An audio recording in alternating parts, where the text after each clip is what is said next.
मुळात हे सर्व कारण घेत असताना सर आमची सगळ्यांची धावपळी सुरूच असते. अनेकांना वेळेचंही देखील बंधन राहतो आणि हे सगळं वेळ काळ पाहून त्यातून वेळ काढून संघटना ही जी पत्रकारांची आहे ती पुढे नेण्याचा आमचा प्रयत्न आहे. आणि यापुढे देखील पत्रकारांसाठी, यवतमाळच्या पत्रकारांसाठी कुठेतरी पत्रकार भवन यवतमाळ झालं पाहिजे अशी अनेक दिवसांची इच्छा आहे.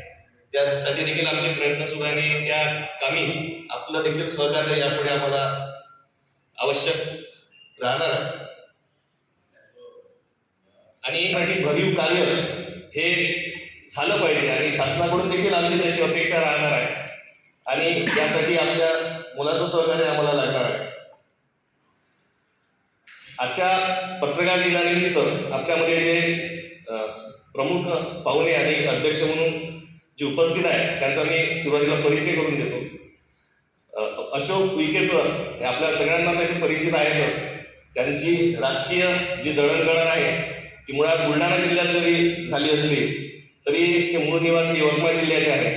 वणीमध्ये, घोणसामध्ये त्यांचं शिक्षण झालेलं आहे. अमरावतीमध्ये देखील त्यांचं शिक्षण झालेलं आहे आणि त्यांनी PhD देखील केलेली आहे आणि म्हणूनच ते डॉक्टर, प्राचार्य हे अगोदरच आहे आणि आता आदिवासी विकास मंत्री म्हणून आपल्या जिल्ह्याचे प्रतिनिधित्व ते राज्यात करीत आहेत. सरांचं सहकार्य हे लागेल अशी अपेक्षा या ठिकाणी व्यक्त करतो. आपले प्रमुख अतिथी मंगेश वरकड हे आपल्याच पत्रकार बांधवांपैकी एक आहे. यवतमाळमध्ये त्यांनी मला वाटतं लोकदूत, सकाळ, लोकमत अशा वृत्तपत्रांमध्ये वरकड सरांनी काम केलेलं आहे. यासोबत चंद्रपूर, वर्धा, अमरावती येथे ते जिल्हा माहिती अधिकारी म्हणून त्यांनी काम केलेलं आहे. मुंबईला मंत्रालयात देखील त्यांच्या कामाचा अनुभव आहे. दिल्लीमध्ये महाराष्ट्र परिचय केंद्रात देखील त्यांनी काही वर्ष काम केलेलं आहे.